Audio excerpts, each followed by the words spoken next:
So today I'm going to talk about um, money management.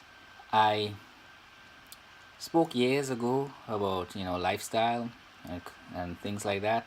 But in order to achieve lifestyle, you have to have money management.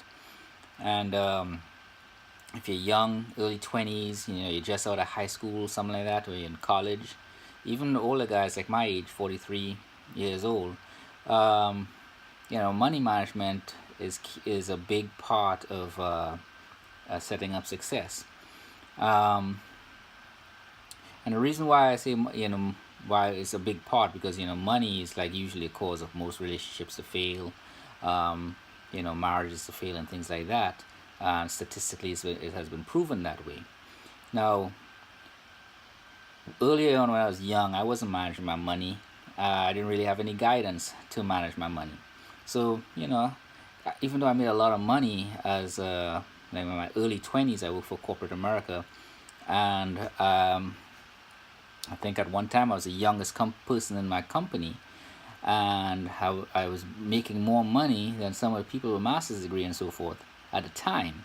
And I assumed, well, I didn't really need to have a degree, because here I'm making more money than some of these people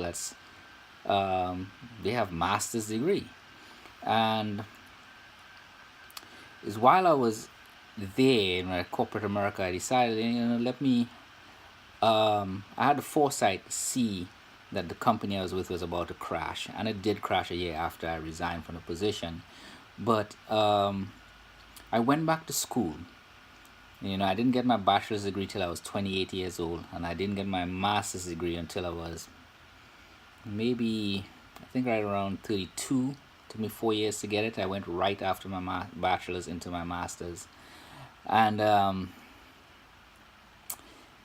better for it. I went back to college because I was advised by a dear friend of mine, because I wanted to be a writer, and he told me to go back to college and study writing, so I could have better grammatical contact, syntax, and things like that, which I did. And I was able to self-publish my first book that I self-published. I paid a company to do it, and they did a really shitty job with it.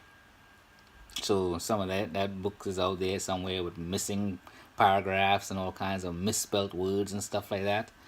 And so I redid it myself, became a publisher and all that, educated myself, and I wouldn't have been able to publish my books if I didn't really start managing my money. And I really started doing that once I went back to college. And I realized I had some goals and dreams. In order for you guys to possibly achieve some of those, you gotta manage your money. You gotta have some goals and dreams to work towards. That way you're kind of forced to manage your money, and by doing that, you will create a much better lifestyle for yourself. Now, there are three things that we do with as a whole with your money. You save some, you spend some, and you invest some. And there are many. I think I've mentioned it recently in another video, but I'll mention it again. The money you spend is basically take care of your monthly expenses, rent or mortgage, monthly utilities, phone bill, things like that, and entertainment, like socializing and whatnot. The money that you invest could be in your education, either traditional or non-traditional. Maybe you're studying YouTube, maybe you're buying books and you're reading, you're going to college. You got to pay for some of those things. Also investing in the stock market as well, educating yourself in order to invest that. And money is not the only thing that you invest. You invest time as well into those things. And of course, save some. You set aside a third just in case something happens and you're driving on the road, your transmission goes up. You have some money right there. You could fix your car so you could continue going about your business. A family emergency comes up, you have a little extra cash here to give like your mom, your dad, maybe your brother or sister doing dumb stuff with their money and need to get bailed out. you'll have something there set aside for that.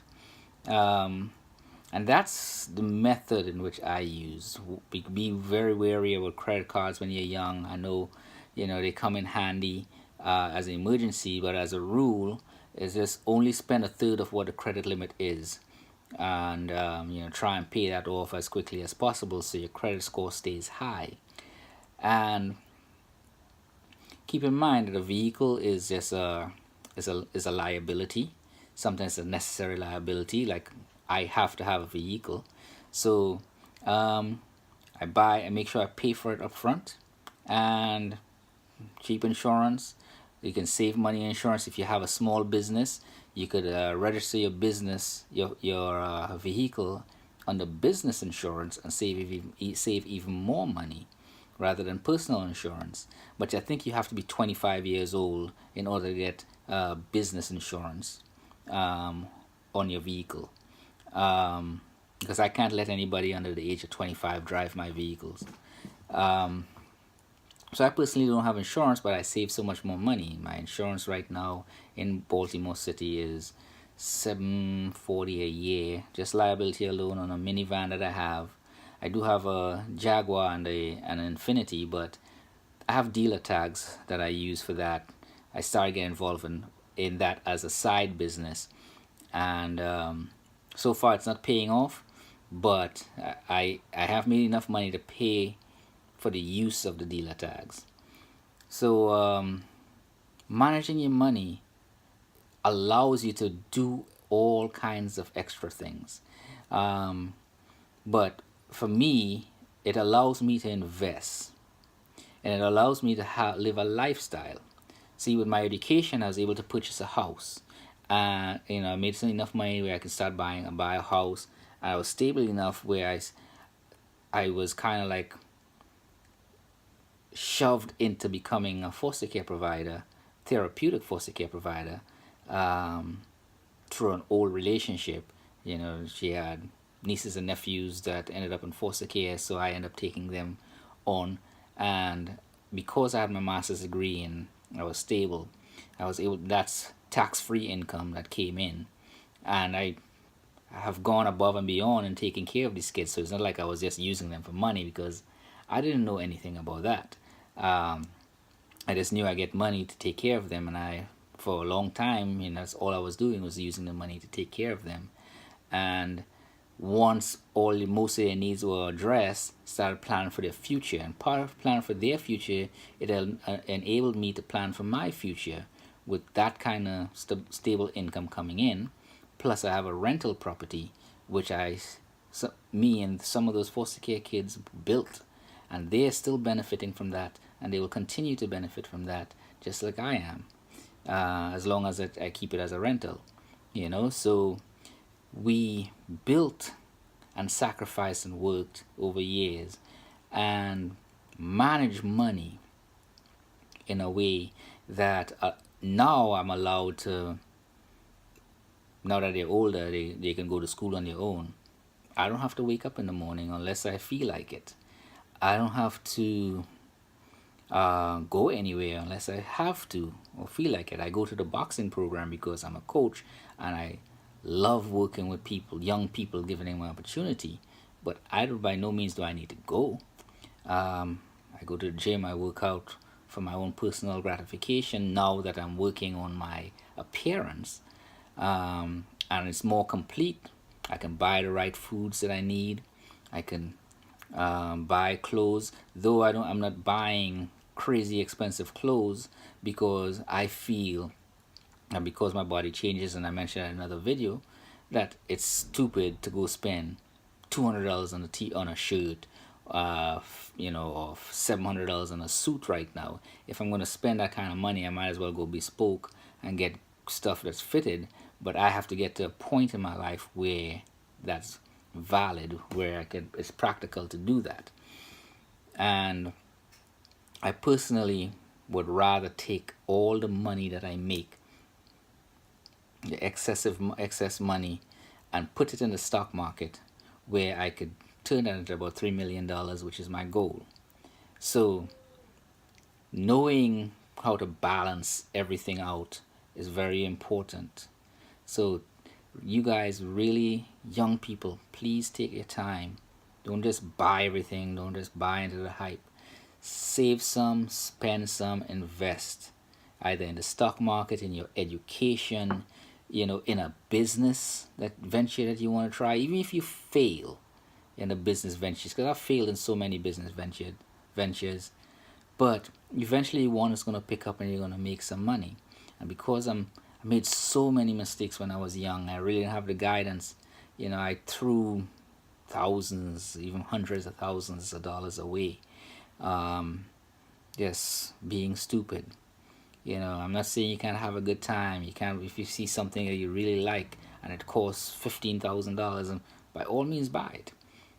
I still want to get a Dodge Viper. I haven't bought it yet, but I will, and that'll be the dumbest purchase I ever make. But I will buy that because I just want to, but I won't do that too often where I'll jeopardize my future. And especially now that I'm 43 years old, it's important that I don't jeopardize my future and that I have enough income to live off when I can't really do some of the things. And hopefully I never lose my mind. But, you got to be constantly managing your stuff, innovating yourself, trying new things, no matter your age. I started doing a car dealership last year for the past 6 months, and so far it hasn't really paid off, but I still tried. It has its pros and its cons, and I will probably continue this year. When it expires, I'll probably renew it and see how far, if I'm able to do anything with it, and if not, then I'll just let it go. But you must be able to manage your money. And if you have any questions concerning money management, please feel free to ask in the comment section down below. I'll do my very best to help you guys based on my understanding and what I've been, at least help you to get to where I am in my lifestyle, where I don't have to do a whole lot of things. I can go to the gym, I can go shopping, I can make these YouTube videos, for instance. I get tax-free money because I do foster care, and things like that. And even though that's one of the perks, it's not the reason I got into foster care. It just happened to fall in my lap. I wasn't actively seeking that. So, in conclusion, manage your money. Use the three things I mentioned. And again, ask questions in the comment section below. You guys have a good night.